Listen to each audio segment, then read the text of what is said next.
فرمایا جو لا یکلف اللہ نفسا الا وسعها، اللہ بھی تم پر وہ بوجھ نہیں ڈالتا جو تم اٹھا نہیں سکتے، تو کسی مزدور کو تم ایسا کام نہیں بتاؤ گے۔ حضرت عثمان غنی رضی اللہ تعالیٰ عنہ ایک دن حضرت عمر فاروق سے کہنے لگے عمر باس کر دے یار، تیرے بعد بھی تو لوگوں نے خلیفہ بننا ہے، کیسے کوئی تیرے رستے پہ چلے گا؟ تو حضرت عثمان غنی سے جناب عمر کہنے لگے کیا ہو گیا؟ آپ فرمانے لگے کل میں دیکھ رہا تھا کہ لوگ باغ میں مزدوری کر رہے تھے اور آپ امیر المومنین ہو کے ان کا ہاتھ بٹا رہے تھے، ہاتھ بٹا رہے تھے۔ تو حضرت عمر کہنے لگے بوڑھے تھے، بیمار تھے، مزدوری کر رہے تھے تو پسینہ بہ رہا تھا، کیا ہو گیا اگر تھوڑا سا میں نے ساتھ دے دیا؟ حضرت جناب سیدنا فاروق اعظم یہ لفظ کہتے ہوئے رو پڑے۔ آپ فرمانے لگے میں کسی بادشاہ کا شہزادہ نہیں، میں بھی اسی باپ کا بیٹا ہوں جو اونٹ چرا کے گزارا کیا کرتا تھا۔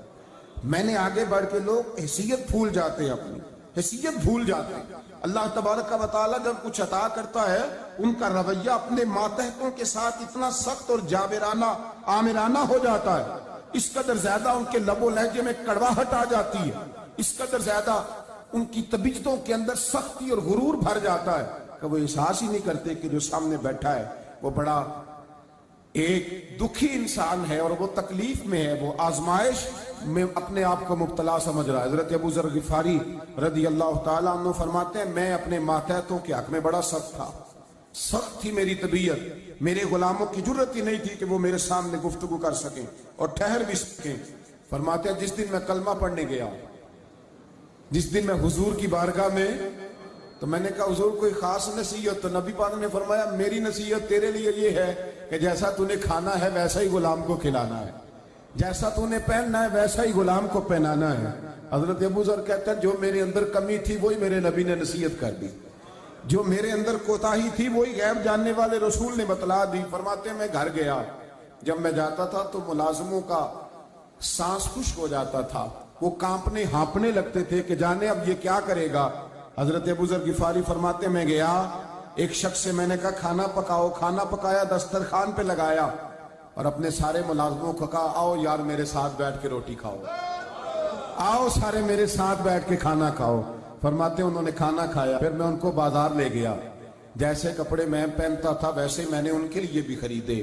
فرماتے ہیں میرے غلام کہنے لگے آقا خیر تو ہے نا، خیریت تو ہے نا، کیا ہوا؟ مزاج مبارک تو ٹھیک ہے، کیا ہو گیا؟ اور یہ جو ہم فضا کو اتنا خوبصورت دیکھ رہے ہیں اور یہ جو ہم اتنی پیاری ریم جھیم برستی دیکھ رہے ہیں یہ جاری رہے گی یا ایک دن کی ہے؟ تو حضرت ابو ذر غفاری رو پڑے، کہنے لگے اب تمہیں ابو ذر غفاری بدلا ہوا ملے گا، اس لیے کہ اب میں وہ نہیں رہا، اب میں رسول اللہ کا کلمہ پڑھ کے غلام مصطفیٰ بن گیا ہوں، اب میں بدل گیا ہوں، میری طبیعت بدل گئی۔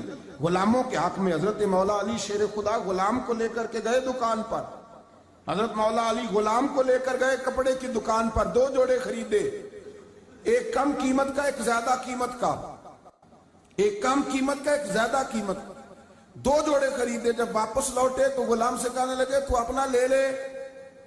غلام کو پتا تھا کہ اس زمانے میں ہوتا کیا تھا، اس نے کم قیمت کا جوڑا اٹھایا، حضرت علی فرمانے لگے عجیب آدمی ہے، یہ تو تیرا نہیں یہ تو میرا ہے۔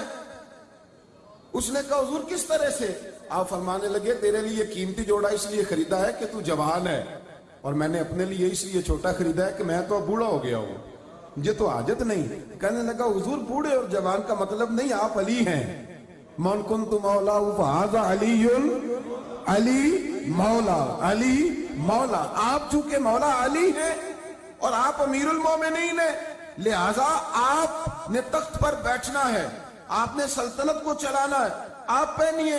تو حضرت علی فرمانے لگے تو میرا غلام بنا ہے نا، تو نے ابھی میرے نبی کا دیدار نہیں نہ کیا، تو بعد میں آیا ہے نا، اگر تو اس دور میں ہوتا تو جان جاتا کہ یہ عمل میرا ہے، پر اس کے پیچھے جو نصیحت کے پھول ہیں وہ مصطفیٰ کے عطا فرمائے ہوئے۔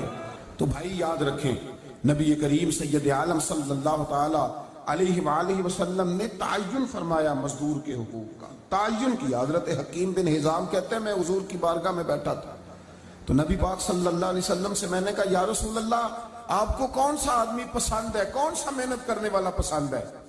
تو حضور نے فرمایا جس کے دونوں ہاتھ کام کریں، دونوں پیر چلیں اور اس کی پیشانی پر پسینہ آئے، وہ بندہ